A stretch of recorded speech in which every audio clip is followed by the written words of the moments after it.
today is about delivering a presentation for BCUR 26. So the way we're going to break this down, we're going to think first about presenting for multidisciplinary audiences. And around that, we're going to think particularly about how you're going to bring your content across to a multidisciplinary audience, which is exactly what you will have at BCUR 2026. And then we're going to think a little bit about presenting with confidence. So we're going to think about what is a confident presenter, particularly what's a confident academic presenter. And we're going to think about how we can develop our confidence for academic presenting, thinking about particularly preparation, practice, and perhaps a little bit of pizzazz. And then there will be space for your questions at the end. If you have any questions as I go, please feel free to drop them in the chat, and Lesh will respond if he can. And if he's not sure, we'll come back to them at the end. And when we come to your questions, I'll stop the recording and things as well. So the objectives for this session is that after this session, you will understand effective ways of creating presentation content, particularly for multidisciplinary audiences. This will be, I hope, useful for BCUR, but also very useful for other conferences, public engagement events that you will hopefully do throughout your careers as well. And hopefully by the end of the session, you'll be able to go away, think about what will work for you, what might you like to try out for your oral presentation and the preparation for that for BCUR 2026. So let's get right into it and think about first bringing your content to a multidisciplinary audience. So like I've been saying, at BCUR, when you're presenting to a room, you will have a room full of listeners who will come from various different subject backgrounds. So for example, if you're from geography, you might have a few people from geography there, but you'll also have people who study literature, people who study languages, people who study chemistry, biology, business, engineering, and much more as well. And the goal of the presentations for BCUR is always to be able to bring your interesting, complex research to that wide audience and to show why it's important to help people understand it and see why it matters. This is something you will have already practiced a little bit for doing your abstracts. And congratulations again for being accepted to the conference. We're so delighted to have you with us. So this is, but now you're going to develop that speaking to a multidisciplinary audience in your presentations and for your presentations. So I think a really helpful way to think about this is to go back to the golden Aristotle's rhetorical triangle. So Aristotle breaks down a good argument into three components. Aristotle says if it's a good argument, it has to have these three things generally. So the first of these, you'll see it on the screen, is logos. And that's ensuring that you have logical reasoning in your presentation. So with that, you want to think about making sure everything is well structured, that there's a logical progression from one point to the next, and that there is clarity of expression. These are all things we're going to dig into more in this session today. Next, you'll see it at the top of the triangle there is ethos. And this is making sure that you establish your credibility. So thinking that you're speaking to a multidisciplinary academic audience, here you want to show the quality of your research, and particularly the way you show that will be having plenty of robust evidence, using it in the right places, providing a good, clear analysis of that evidence as well. And then finally, Aristotle says, if we want to have an effective argument, we must also have pathos. That is, we must establish some kind of connection with our audience. We can do that through kind of creating engagement and relatability, which we'll talk more about. And sometimes we can pull on the emotional resonances of our research as well. It will depend on our research topic as to how much we can maybe do that latter one or not. And it's not essential for creating, for making something really engaging. Sometimes it's just maybe making it relatable rather than pulling on something very emotional. Oops. A motivational message from our friend Aristotle. He says he believes in you. So I hope everybody's had their lunch. I've had mine, but this graphic is making me long for more lunch. So like I was just saying, one of the main components of creating an effective argument in any presentation, whether it's for a specialist audience or for a multidisciplinary audience, is having a strong structure. Particularly when we're thinking about the verbal delivery of information, yes, you will have maybe some slides if you're using them to support the presentation, but when we're delivering information verbally, we need to think about, for example, the cognitive load that we're placing on our audience, how much we're asking them to take in. Are we presenting it to them in the most clear and logical way possible so that they can follow along easily and engage with the interesting but often complex things we might be talking about? So how can we do this? So thinking about the opening of your talk, the introduction, when you're writing your talk, think about, is it possible to start with an opener, or what we sometimes call a grabber? So trying to tell your audience, why should you care about this topic? This might be a startling fact, a provoking question. You might use a visual aid on your slide to help this as well. So for example, if you're working on a topic in maths, and this topic is really important to how we encrypt information in banking, it might be something to say, you might start with something like, have you thought about how banks keep your information safe? Or did you know that without maths, all of your banking information would be at risk? Something to help people relate to it. Or if you were talking about maybe a novel, a piece of literature, it might be something like, did you know this novel can tell us something really important about, or have you thought about, why women's clothes often don't have pockets? And then you can start to move into the more in-depth things that you want to talk about. And remember, in your introduction as well, make it really clear what is your central point, what is your central argument that you're going to make in this talk, and tell your audience how you're going to make that point. I'm going to talk about my method, my findings, and what these mean, or I'm going to talk about theme 1, theme 2, theme 3 to prove or demonstrate this argument. Give them a really clear outline of what it is your central point or argument is and how you're going to prove it. Giving your audience this is really important because it will help them to follow along in a really clear way through your presentation. After your introduction, which again, that will be generally fairly brief, especially because it's a 10-minute presentation, we come to kind of the filling of the sandwich, the main body. So in the main body of the presentation, you want to cover each of your key points. And as you're mapping this out, writing the slides, if you write a script to help yourself prepare, however you like to do this, think very carefully about, if someone was hearing this for the first time, what is going to be the most logical order for them to follow this with? What would be maybe am I moving from the most simple to the most complex idea? If I have 3 themes, is there one in particular that's foundational that would be the best one to start with? So think it through really carefully what will work for your presentation. And thinking back to Aristotle, the main things here will be, again, having a good, clear structure, thinking about your main points, having those in an orderly fashion.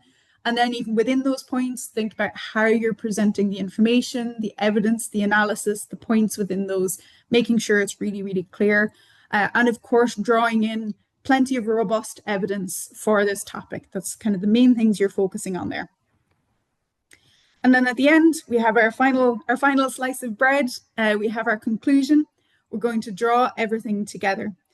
Often it can be quite catchy, quite effective to connect this with your opener or your grabber. So maybe if you started with a rhetorical question or an important kind of point, you might circle back to that to kind of signify that you are kind of drawing to a close. You can think about in your conclusion, make sure your central point is really well stated, make sure it's really clear. You can make it kind of climactic, and maybe try and leave your audience pondering, give them something to mull over, to ferment on a little bit as they go away from your talk. So that's thinking about how you would structure the presentation. Obviously, particularly when we're thinking about that central point, there will be that central part of your paper, the sandwich filling. There will be a lot in there drawing on specific evidence from your discipline and your analysis of that evidence. It's really important in that middle part, even though the emphasis is on evidence, analysis, good structure, you still want to think particularly about the language that you're using to bring that across to your audience. We need to think here carefully about, precise language, making sure it's clear, making sure it's specific where it's needed to be quite specific. But we also need to think about if we're using jargon, that would be like field specific terms that somebody outside of our area of study would not understand. We need to think really carefully about if that jargon is necessary or not. Certainly, sometimes it will be necessary. There are words that there's not a simpler word, there's not a simpler phrase that has the exact same meaning. If you really need to use some jargon in your presentation, if it's a really important, particularly where it's a really important word, if it's not really important, I would find a simpler term to replace it. If it is a really important term, when you start to use that term, on the first time you use it, you should explain very briefly what that means to your audience. So for example, I'm a historian, and if I wanted to talk about historiography to a multidisciplinary audience, not everybody will necessarily know what that is. So the first time I say historiography, say, that means the scholarship done by historians on this topic. Just a really clear, concise definition. But just make sure it's really clear what these terms mean to your audience. Remember, not everybody will be in the same field of study as you. So if you start using very specific terms, they may not be able to understand your presentation fully. They may not be able to follow your presentation fully. If we use a lot of very specific language and jargon, it can cause multidisciplinary audiences to disengage from what we're saying because they feel overwhelmed. They don't really understand what's happening anymore, and they won't be able to really engage in depth with the really cool, interesting things that you're all talking about. Similarly, if you're using any kind of points of reference in your presentation, kind of comparatives and things, again, try and step back and think, if I was in another field of study, if I'd never studied this topic before, would I understand this? If not, is a little bit more explanation needed, or is there a more accessible point of reference I could use?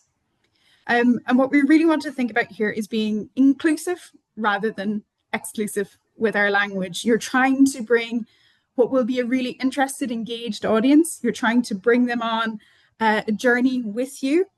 So it's about talking in a clear way so that they can stay on that road with you and that they can engage and fully appreciate, the depth of the research that you've done, the really interesting argument that you'll be making.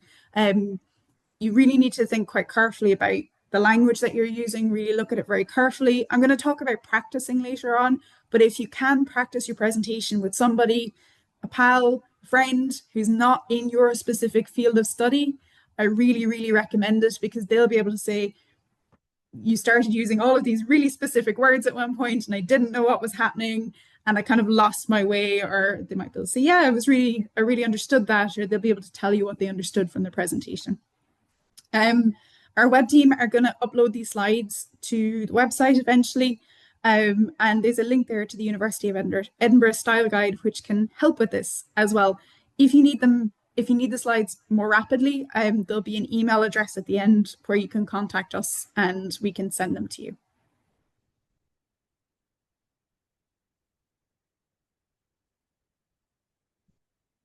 So those are the core things to think about as you're putting the content of your presentation together, thinking about the structure, thinking about how you're going to bring really interesting, complex arguments to a multidisciplinary audience. Now we're going to think a little bit more about your oral delivery of the presentation and building some confidence for that. So I would like you to add in the chat, if you can, please, what are the characteristics of a confident presenter, whatever you think that might be. And I'll just give everybody a moment to type on that.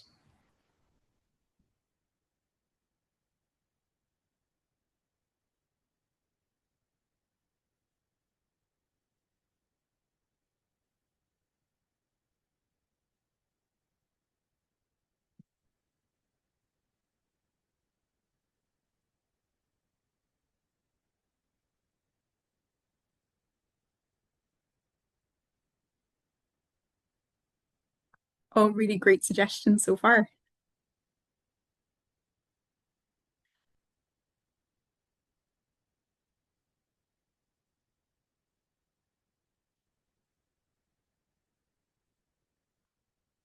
I really like that some of you have emphasized the ability to, if you lose your train of thought or if you trip over a word, just being able to recover from that. I really think that that is very true. It can be one of the most challenging things to do. Um, but yeah, really, really good point. Lots of people saying, interacting. I won't read all of them out, but these are all excellent suggestions. So feel free to read through the chat as well. But lots here about, engaging, maybe using body movement to show engagement. You can probably see I'm kind of hopping up and down in my chair. I use that quite a lot. Um, Things like eye contact can be really useful as well. Maybe projecting. I think the way that the setup in the rooms will be for BCUR, there will be microphones for accessibility as well. So that will help if you kind of find not everybody um, projects very loudly. So having the microphone will hopefully help. Um, Little to no filler words, that can be really tricky. Some of us will use them a lot sometimes, and that's okay too. But if you can reduce them, that's great. Yeah, being friendly, just kind of showing approachability is a nice way to bring in your audience and other folks talking about things like intonation and yeah, being knowledgeable as well, especially for an academic presentation. That is something that's going to be really, really engaging for your audience. So thank you so much for so many fantastic contributions. They're all really great. The important thing to remember for academic presentations in general, but for BCUR as well, is that confidence will look and feel very different to everyone. And the main thing is to think about what works for you. If you think about, for example, your university experience so far, you can think about the range of lecturers you've probably seen. You've probably seen quite a lot of different styles, or if you've been to conferences already, you might see some people present really well with no notes. They move around a lot. And then you'll see other people who maybe stand quite still, but deliver and maybe use more notes, but deliver a really effective, thoughtful, engaging presentation that way too. So there's no one way to be confident as a speaker, and that's really important. And it's part of what makes conferences so enjoyable is seeing the diversity of ways that engaging presentations can be delivered.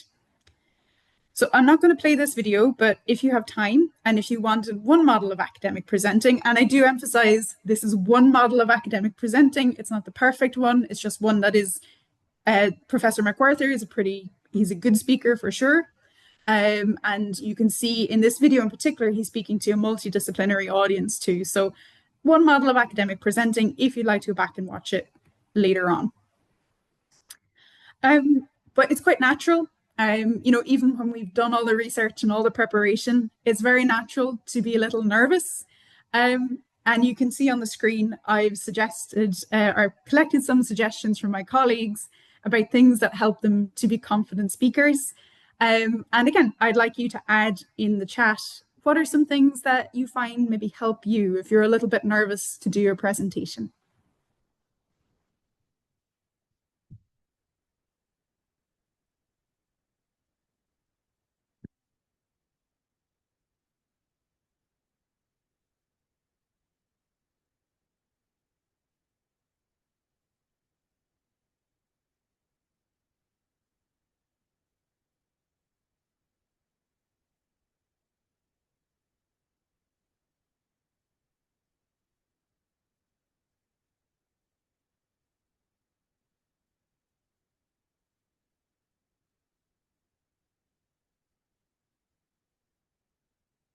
I really like your one, Alesh, that your friend used sun lotion because the smell was calming to them.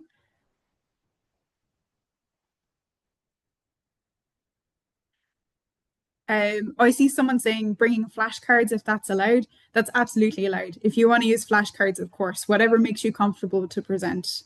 Lots of people talking about preparation, which is fantastic. That's something I'm going to emphasize even more in a few minutes. That is really genuinely very helpful. I'm really glad to see that you're all on board with that. Others talking about positive self-talk, absolutely. Looking at where the room is, looking at the room size, that's really useful too, for sure.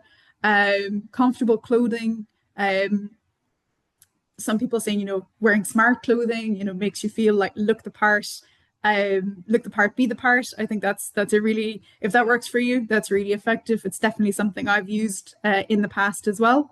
Some people kind of bringing a backup manuscript, just to have it with them in case they want it. Absolutely, if that helps you feel comfortable, I think that's a great idea if that works for you.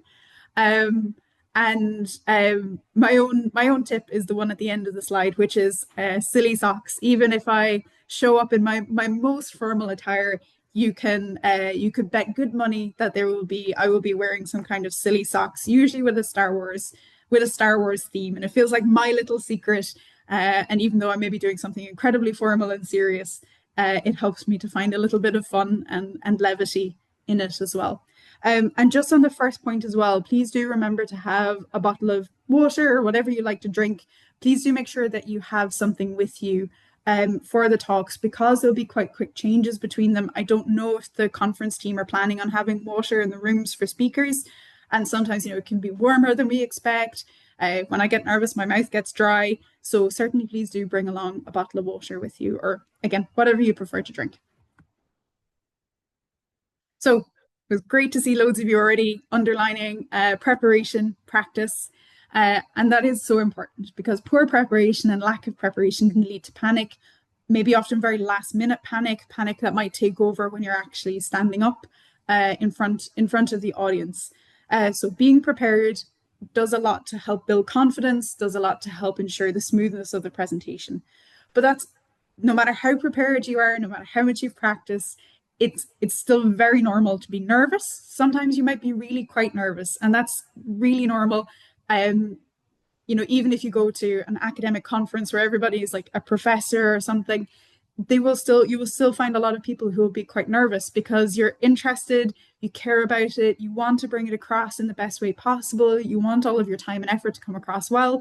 So it's really normal when you care about it that you might feel a little bit anxious, and that's totally okay. And I'll talk a little bit more about some things we can do to deal with those on the day nerves if you get them.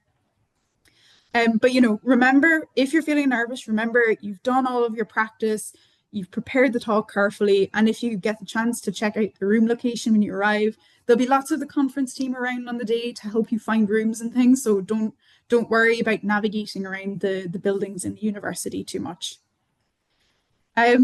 But thinking about some things we can do on the day, as much as possible, arriving in good time. I know some of you might be traveling up on the day of the conference, traveling from quite far.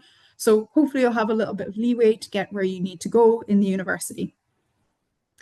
If you're feeling nervous, taking some deep breaths, just kind of letting your body know you're safe, everything is okay. Or taking a walk sometimes can just help to expel some of that like nervous energy we might accumulate. Something else to think about, this was a tip from a presentation workshop when I was doing my PhD, was to warm up your voice, particularly if you've not really been speaking very much. Maybe if you're on one of the earlier panels, you might not have been talking very much in the day. You can warm up your voice by having a chat with people. Some people like to hum. They find it warms up their throat quite well. Some people do tongue twisters. I can't do that one. I just get confused. But something to warm up your voice so you're not really speaking for the first time but when you start your presentation, because that can feel a little bit straining on your throat, and that can be a little bit disconcerting. And really remember as well, try and relax and enjoy this. Your audience will be at BCUR because they're interested. They've come to your panel because they're excited to hear what you have to say. They want to learn about what it is you're talking about. Nobody is there to like evaluate you. They're there to learn. They're keen. They're interested. And we run a smaller version of BCUR every year at Glasgow, a smaller conference called Let's Talk About X. And people are always just there because they're excited, they're interested, they want to know more about the topics you're talking about. So remember that it's a friendly room. Sometimes it's a little hard to remember that because people have I've found in my experience presenting, people have strange listening faces. They're not thinking about their faces when they're listening. So some people can look quite angry, some people might look distracted, some people might look very neutral or confused. If you're looking at people's faces while you're presenting, and this is why some people prefer to look just above people's heads, if you find people have like strange expressions, it's just their resting face. I used to have one academic that I worked very closely with when I was a PhD student who would sit with their head in their hands. And it looked like they really thought I was saying something very silly, but it was just their way of listening. And so just remember, if don't try and read people's faces while you're speaking, because people are usually just not conscious of what their face is doing.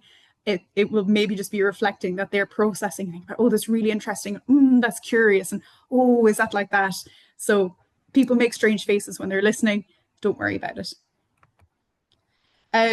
Many of you said practice, and I would recommend certainly practicing alone is good, especially to start, the first few iterations of the presentation. But if you've got some friends or loved ones or pets who are willing to listen, that's really good practice, just so you get used a little bit to having people looking at you while you're presenting, maybe people making those odd listening faces that they often do. I used to, when I lived with my friend in my PhD, I would often practice to her and her cat, and the cat always had a very angry face. So I got used to people's strange listening faces quite easily. Also, really importantly as well, when you're practicing, I wouldn't worry about this too much for like the first few times you practice, but once you're more comfortable with the presentation, you need to time your practice talks. Remember that the presentations have to be 10 minutes. They can't go over 10 minutes. If they go over 10 minutes, you'll get a notification from the person who's chairing your panel, and they'll ask you to conclude. So you don't want to feel like you're under pressure or rushing or might not get to finish your presentation because you've been asked to wrap up, because we need to respect everybody's time. Everybody is entitled to and gets the exact same amount of time for the presentation. So it's really important that you stick to that 10 minutes strictly. Sometimes, unfortunately, that means we need to go back to our presentations and cut things down a little bit, which is always a bit sad, especially when we've worked on the content. But it's much better than being cut off on the day, because that will happen. It can happen at BCUR, or if you go on to other conferences, professional or academic in the future, to keep things on time, to be fair to everyone.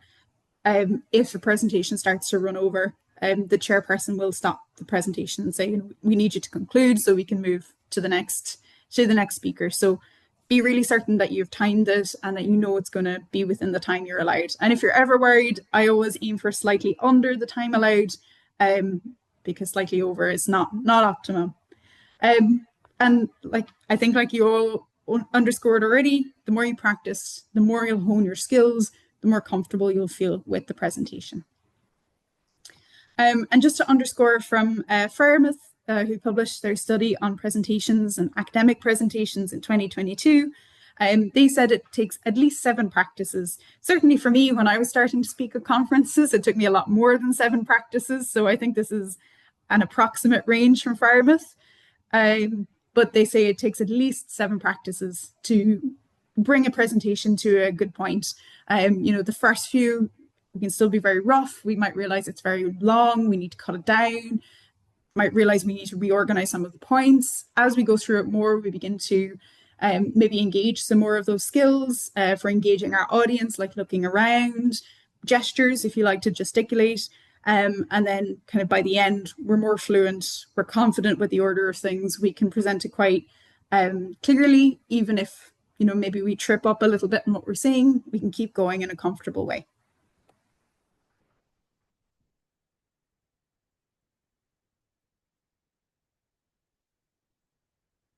So coming back to, I like this presentation because I get to sneak in a little tiny bit of Taylor Swift, and Alesh knows I'm a big Taylor Swift fan. So we want to think about how we're going to engage our audiences. And is that with some kind of, sometimes we think about that as being really charismatic, a lot of pizzazz, the Taylor Swift of academia. In academia, there's a lot of different potential Taylor Swifts. Some folks might communicate with that level of showpersonship, perhaps, but others will be a little bit more like John McWhorter, or even again, there'll be different, more understated styles as well. So when you're thinking about how to make your presentation engaging, some things to think about is, do keep it context appropriate. So this isn't a sales pitch. This isn't a comedy club bit either. So making sure, remember, this is still an academic professional environment. So making sure that, you know, while we might be engaging and connecting with our audiences, that we don't overstep to like professional type boundaries, for example. A lot of you underlined as well that a good engaging academic presenter will know their stuff. So your practice will absolutely come into play with that. Good materials can also be really helpful. Robin will be talking more about that. So if you're using a PowerPoint, definitely head along to her session. Enthusiasm, I think some of you brought this up as well. The way that we show enthusiasm can be quite different. We're all different people and we all illustrate that very differently. Some of us, it will be very quiet, understated, calm, steady, but with kind of a clear engagement with the topic. Others, it will be a little bit more extroverted. There might be more movement, more smiling, you know, more, wow, isn't this exciting kind of language.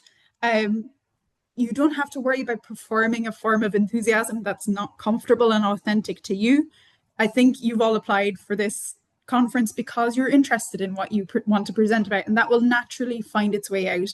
Don't put yourself under pressure to try and bring it out. You know, if you don't perform like Taylor Swift, that's absolutely fine. Neither do I. You know, maybe it's a calmer, quieter, but very strong underlying enthusiasm or something else that you have. So it will find its way. And just kind of remind yourself why you're interested in the topic and bring that across in what you say. And hopefully you'll feel a bit of excitement to bring that to other people on the day, and that will bring your enthusiasm out.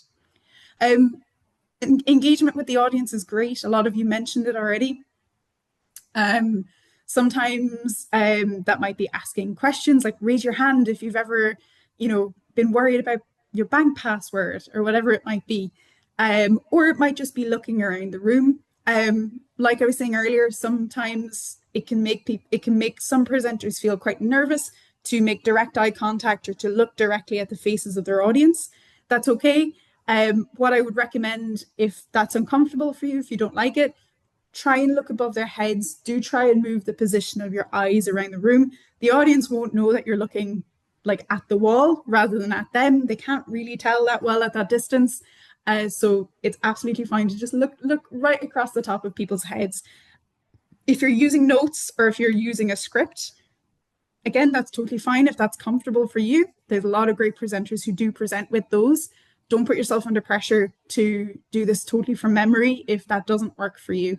But if you are presenting with notes or a script, you know, make sure that you even pause if you don't like kind of speaking without looking at the notes. At least pause, look up, look around the room to show the engagement with the audience. Don't make sure that you do look up if you are using any kind of aids, essentially. You can do that with a pause or whatever's most comfortable for you. Like I said earlier as well, for the multidisciplinary audience, avoid technical jargon. Wherever you can, only use it if it's essential. Because if we start using really complex phrasing, really complex content that would only be appropriate for specialists, people will get overloaded, and as much as they might want to come along with you on the journey, they won't be able to follow. And then the last thing that I've included there is a link to some of the Let's Talk About X talks that we've had at the University of Glasgow, because we've been lucky enough to get to record those over many iterations of the conference. So there's a link to our YouTube channel, and you can go and watch some of those. They will be very similar to the kind of presentations that will be at BCUR. All of the speakers are undergraduates. They're all University of Glasgow undergraduates. There's no BCUR recordings, so I haven't got those to share, but hopefully these will be a nice model. And you'll see some of, again, that diversity of how different people present their content as well. And there's just a short bibliography of some of the sources I used today, in case any of them are useful or of interest to you. If you've got any questions, we'll definitely take them now. Alesh can let me know if there's any important ones I need to come back to. If you've got more, drop them in the chat, or you can use the raise hand function if you'd like to unmute. There is the contact email for the conference team in case you have any questions